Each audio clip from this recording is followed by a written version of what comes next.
Pemirsa, 25 tahun yang lalu demonstrasi menuntut Soeharto mundur, memakan korban 6 orang mahasiswa yang tewas diterjang peluru aparat keamanan. Tindakan represif itu memicu gelombang demonstrasi yang lebih besar dan memaksa Soeharto mundur dari jabatannya setelah berkuasa selama 32 tahun.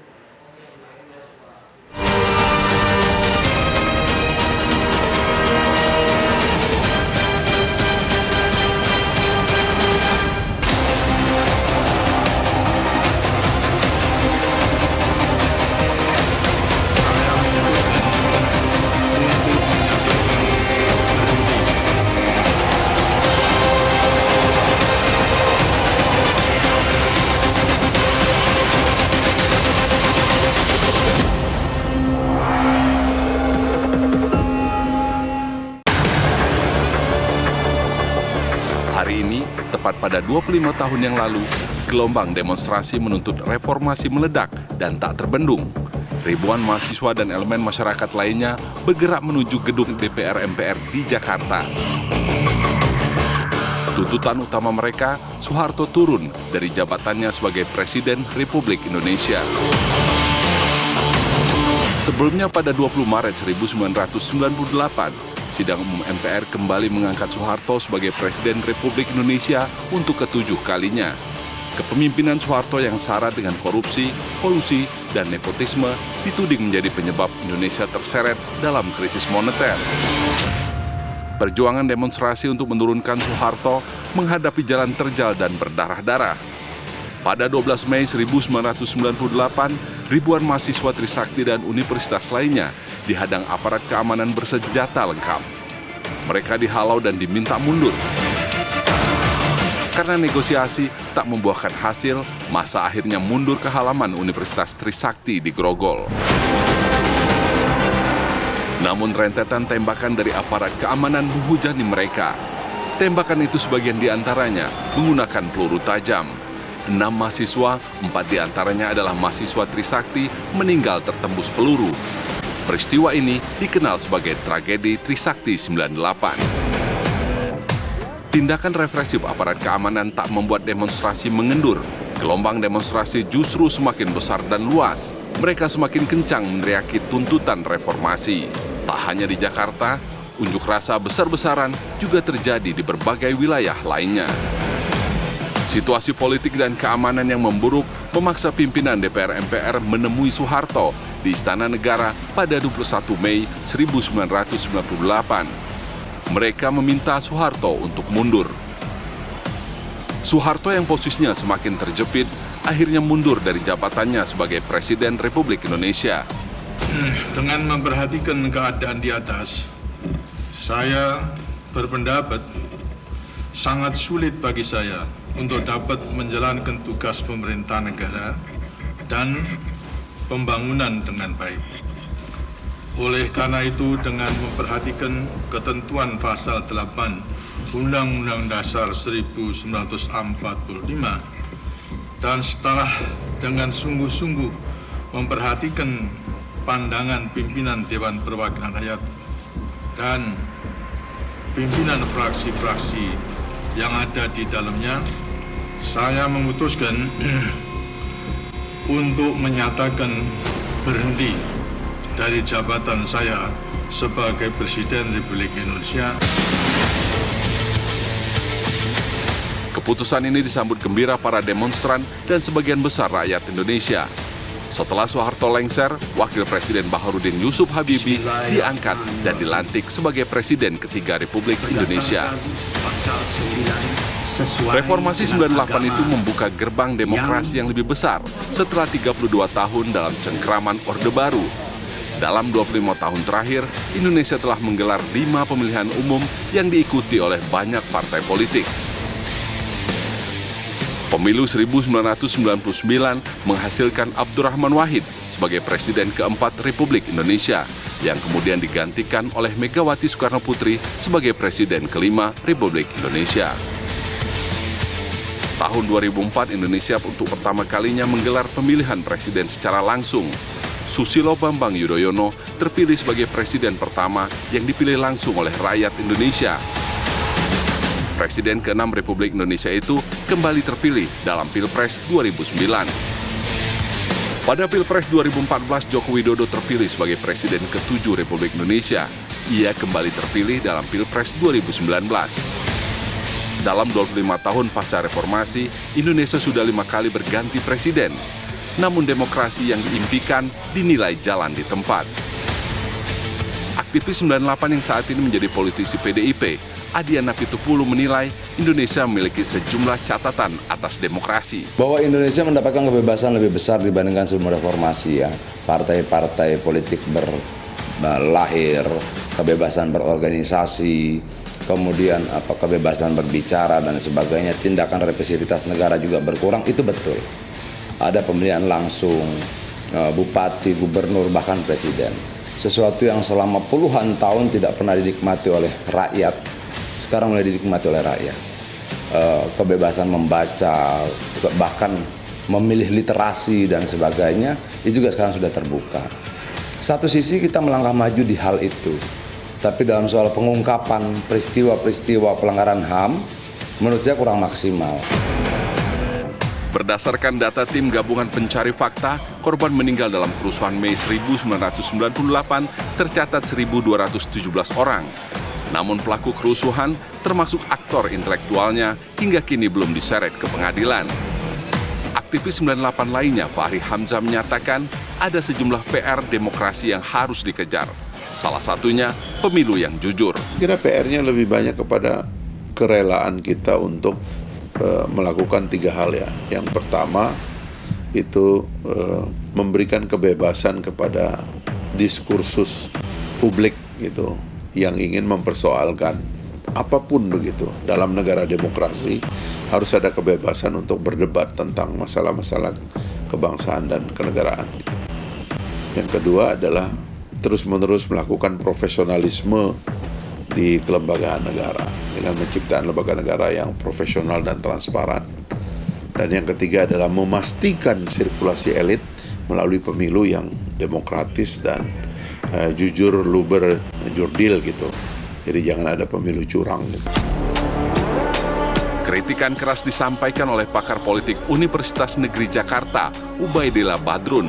Ia menilai demokrasi Indonesia jalan di tempat, bahkan terancam terbunuh. Ya demokrasi prosedural ya, itu memang mengalami kemajuan.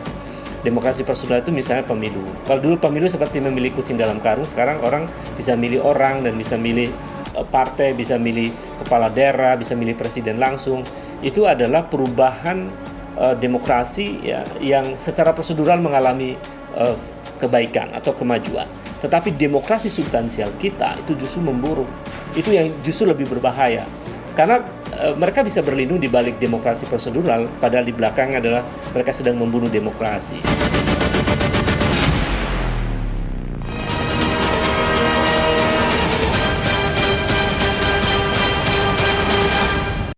Pemirsa, gerbang demokrasi yang terbuka lebar pasca reformasi 98 semestinya meningkatkan kualitas demokrasi di Indonesia.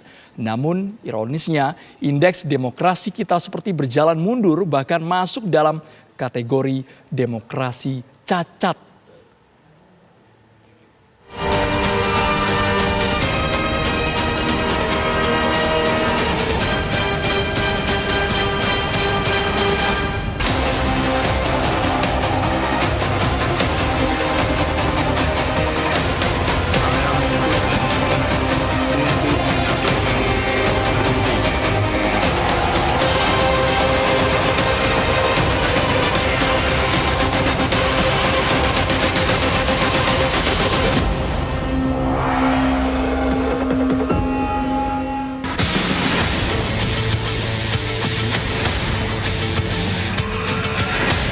Dalam 25 tahun pasca reformasi 1998, demokrasi di Indonesia mengalami dinamika yang luar biasa. Sayangnya demokrasi yang diimpikan belum juga terwujud dan cenderung mundur.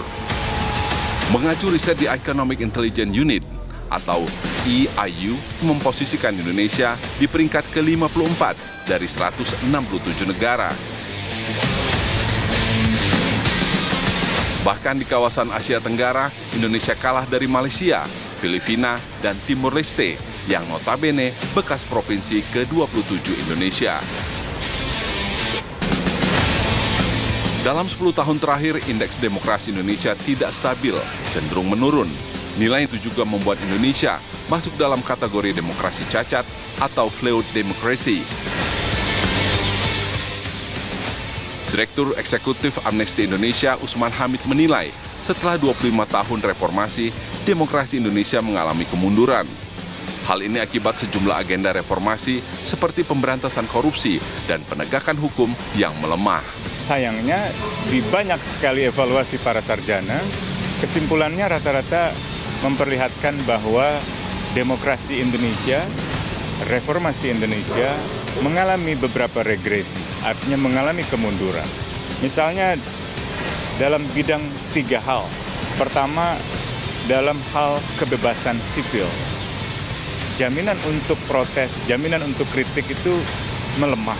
Yang kedua, melemahnya oposisi politik partai. Yang ketiga adalah mulai terongrongnya sistem integritas pemilu atau integritas sistem elektoral. Jadi 3 hal itu tampaknya perlu menjadi perhatian dari pemerintah. Munculnya kembali undang-undang yang mengandung pasal represif seperti penghinaan terhadap presiden dan pemerintah dinilai sebagai langkah mundur. Menurunnya kualitas partai politik juga memiliki andil penurunan demokrasi. Pakar politik Universitas Negeri Jakarta Ubaidillah Badrun juga menuding produk hukum yang bersifat represif menjadi pemicu turunnya indeks demokrasi Indonesia. Kemudian Undang-Undang Omnibus Law misalnya, ini kan juga catatan-catatan kritisnya masih banyak yang harusnya dievaluasi dan dirubah. Jadi ya mereka berlindung di balik undang-undang itu, kemudian dengan cara itu mereka melakukan tindakan-tindakan represif. Yang itu justru dampaknya menurunkan indeks demokrasi kita. Dan perlu dikasih tahu saya kira kepada publik bahwa ketika sebuah negara indeks demokrasinya memburuk, itu dipastikan ekonomi akan cenderung memburuk. Jadi jangan dikira bahwa demokrasi itu nggak ada hubungannya dengan kemajuan ekonomi. Karena dampaknya besar. Misalnya bagaimana negara lain mau investasi di negara yang demokrasinya buruk. Namun aktivis 98 yang juga politisi PDI Perjuangan, Adiana Pitupulu, justru mempertanyakan indikator yang digunakan oleh The Economic Intelligence Unit. Ia menilai demokrasi Indonesia saat ini jauh lebih maju. Alat ukurnya harus kita periksa. Ada yang terlalu maju, ada yang terlalu mundur. Misalnya begini, kebebasan berbicara, kebebasan menyampaikan pendapat di sini sudah terlalu maju, sehingga kemudian orang tidak lagi mampu membedakan mana pendapat, mana caci maki, mana penyebaran kebencian, dan mana pendapat. Itu orang tidak bisa bedakan lagi. Jadi seolah-olah orang menganggap bahwa saya bebas, sebebas-bebasnya, termasuk memfitnah, mencaci maki, menyebarkan hoaks dan sebagainya. Dalam hal itu kita terlalu maju. Bahkan mungkin bablas betul gitu loh. Tapi di sisi lain ada yang kemudian dia stagnan. Nah, alat ukur indeks itu yang harus kita periksa. Dia mengukur apanya? Lalu, bagaimana demokrasi Indonesia di mata mahasiswa saat ini? Kita menyampaikan aspirasi, kita menyampaikan pendapat di istana, tapi suara kita tidak didengar. Apakah itu yang disebut demokrasi? Kondisi demokrasi di Indonesia ini sangat tidak baik-baik saja. Kenapa? Karena hari ini telah terjadi banyak sekali penjagalan-penjagalan dan juga kegagalan-kegagalan dalam nalar berdemokrasi di negara kita. Kalau menurut saya sih demokrasi Indonesia sekarang nggak buruk-buruk amat, tapi ya membutuhkan sangat banyak perbaikan sejak kita pernah melakukan reformasi pada saat itu. Salah satu perubahan peningkatan kualitas demokrasi bisa dilakukan melalui mekanisme pemilu. Namun rakyat mengalami dilema atas buruknya kualitas calon pemimpin yang diajukan partai politik. Kita ingin ini dirubah, kita ingin perubahan besar terjadi. Apakah perubahan besar itu terjadi melalui sebuah mekanisme pemilu dengan capres-capres yang ada? Saya kira capres-capres yang ada juga ya masih banyak masalah. Ya misalnya soal HAM, masa ada capres yang juga tersangkut dengan persoalan HAM misalnya, ada yang tersangkut dengan korupsi dan lain-lain. Jadi saya kira rakyat dihadapkan pada situasi yang dilematis, dan pada titik itu para akademisi dan orang-orang yang masih berpikir jernih saya kira perlu duduk bersama untuk menyelesaikan persoalan bangsa ini. Pesta demokrasi yang sudah di depan mata